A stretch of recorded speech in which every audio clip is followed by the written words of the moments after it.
Hello everybody, this is Johnny, and I wanted to talk to you all today about something very important to me, which is how do you know, moment to moment in your life, if you are enough, if you are doing enough?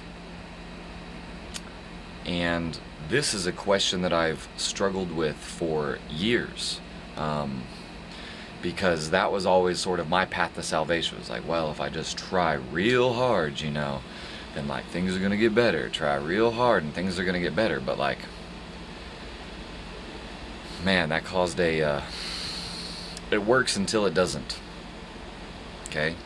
So the short answer to how do you know if you're being enough or you're doing enough is you need to learn what it feels like in your body to be in the state of consciousness that is called leaning into your healthy edge. Okay, I got this, some of this concept from Way of the Superior Man by David Data, a book I recommend for any guy ever to check out if he wants to fucking be a badass and not be a good ass. So you need to learn what it feels like to be in the state of your healthy edge, okay? And what this feels like is when you feel fear in your body or the feeling of not enoughness, you will feel a tension. There will be a tension somewhere in your body, be that in your chest or in your belly or in your solar plexus. And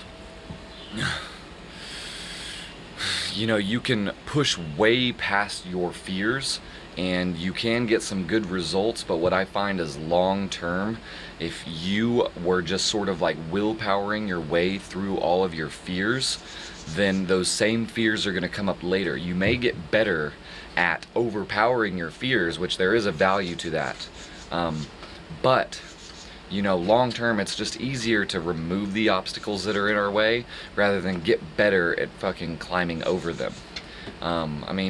Doing both is most likely ideal, but again, long term, having the obstacle not there, that's going to be awesome. So a lot of times when you're thinking about like, oh, what should I do in my life? Oh, am I enough? Like, oh God, my friends are doing this and everyone seems to be doing better than me, and like all those fucking thoughts that we all have if we're alone by ourselves for long enough, they all start to pop up. At least I haven't met someone yet that hasn't popped up for. So if you're one of them, I'd like to talk to you. But yeah. So the answer to this question came to me after years of meditation and tackling different challenges in my life, and the consensus became, all you have is your moment-to-moment experience of yourself and your body in the world. So if you know that you are showing up in a way where you are hiding and you are like really clammed up and you're like super, super tense, that's not necessarily something to be demonized, but it is something to be paid attention to. And with any of your ability that you have, if you can find that tension that's making you like shoulders tense and like, oh God, like I don't want to do anything, sort of a feeling, if you can find that tension and sort of just sort of melt into it slowly, just with like a lot of ease, you can find the more and more that you practice that, the more that you can start to do that while you are taking action, while you are going throughout your day, while you're at your job, while you're interacting with your boss that you're having problems with, while you're talking to that girl that you're nervous to talk to. And you can start to recognize that when you start to sink into or melt into that tension while you're taking action, that is what your healthy edge feels like. Because an unhealthy edge, I would say, generally speaking, is where you feel the fear and then you just tense up even harder and like shunt that part of yourself off. and you willpower your way through it. And, to a certain degree, it's commendable because, that's part of the warrior spirit. And, like, it's pretty incredible. A lot of people don't even do that, so, but the thing is like, your fear, you're sort of training yourself to betray what I would call your emotional guidance system, or your inner child, if you will. And so imagine, if you're teaching your inner child to ride a bike, they fall off, they scrape themselves, it's part of the process, but for them it's just so overwhelming, and they're screaming and they're crying, they're sitting there and they're holding their little scratch, and as a father, you have two ways of going about dealing with this situation where the kid doesn't want to get back on the bike, right? One of them is like you scream at them, like the sort of like almost like American male cliche of just like, no son of mine is gonna be a fucking pussy like this, like, get back on that fucking bike, stop crying, men don't cry, and that may work, may lead him to shut down, and him fighting you even harder and not doing it at all, and then you feeling like a failure as a father, and then, or he may go, and stifle those tears, and he gets back on the bike, and he's like, oh, I just want dad to be proud, and he does it, and he learns to ride the bike. But how many repetitions of this experience of feeling afraid and feeling sad, and then just tensing up against it, and then just doing shit anyways, can you do, or can you have, before you start to build a deep resentment to the one that's forcing you to ignore your pain?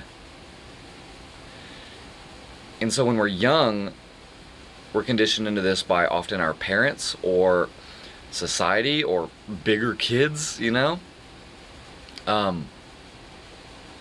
we internalize it. We internalize this relationship. We internalize those guides, those parents, those older people, those teachers, those whatevers. We internalize that into the verbal consciousness, into the voice in our head. And then our child self, which is the one who feels so strongly, is shunted off into the depths. And so how many times do you think that you can shunt off and ignore a kid who feels so strongly and is hurting and is suffering before you turn that little kid into a monster? And that monster will sabotage you. The longer and longer you have that relationship with yourself, every repetition that you force yourself through your fears by going way past your healthy edge, jumping off the healthy cliff, if you will, that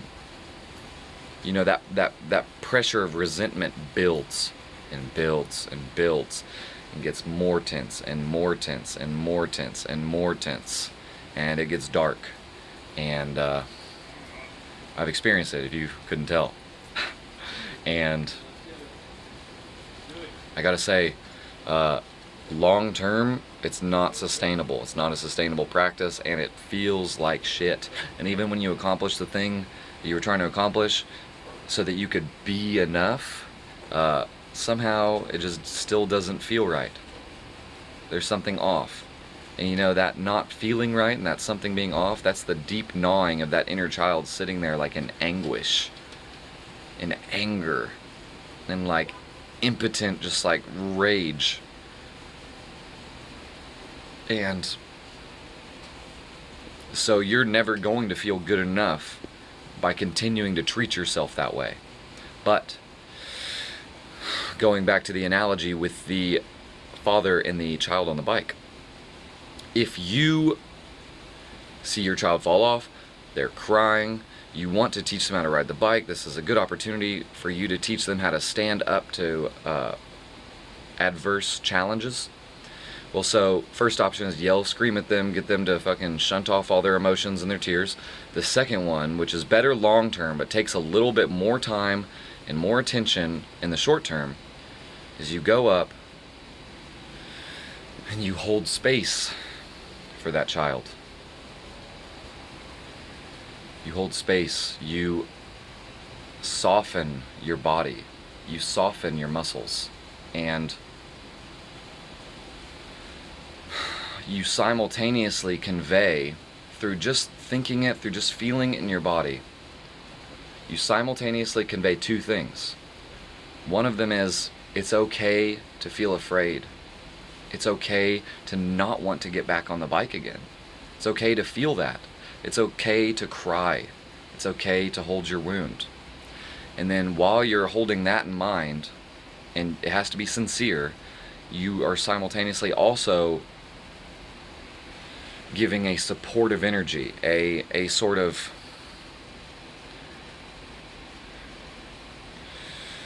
softness and firmness at the same time, a tender aggression, if you will. And so you stand up, and you say, son, it's okay to cry. But sometimes when we cry, when we hurt, it is an opportunity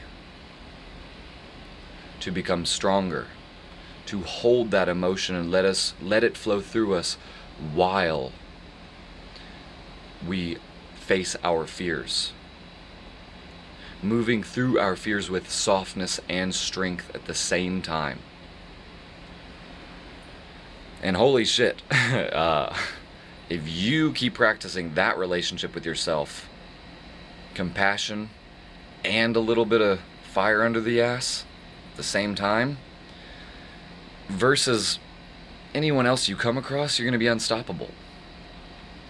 I mean, if that's what matters to you, It's like, some people are like, oh, I don't compete with anyone. It's like, okay, dude.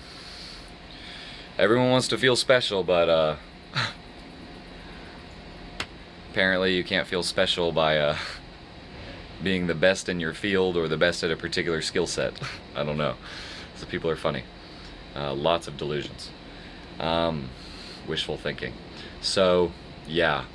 So I would just like to say, whenever you start to feel what that healthy edge feels like, where you can feel fear and tension in your body and you melt into it softly, yet you're still taking action, you're talking to that girl, you're asking your boss for that raise, or you're confronting your boss who's like been disrespectful to you, or you're going to the gym when you're nervous, everyone's looking at you, all those things, and you're not tensing up against the fear, but you're melting into it. And what you're doing is, you're just like the parent with the kid who's all tense and scared and is paralyzed with fear, and you're basically putting your hand on their back, and softly putting your hand on their back and just being like, it's okay. And so over time, as you keep taking actions that you're afraid to take, while simultaneously telling yourself it's okay, and this step is okay, and this next step is okay, and this next step is okay, and the more you do that, I mean, you are conditioning yourself to be massively successful, because you're not going to hit a ceiling like this. Whereas when you are forcing through all of your problems, you can overpower them and you can win in the short term, but long term your body can only handle so much tension before you just have a breakdown. And I know when I sort of melt into this tension and I'm taking action in the things that I know are good for me in my life, or at least leaning in that direction, that's when I know that I am doing enough, and I am being enough, and I'm honoring the sacrifices that my forefathers made and my foremothers made to give me this chance at life to be all that I can be, not just for me, but for my loved ones, my family, the people I'm in intimate relationship with, the people I work with, my community, and, the world.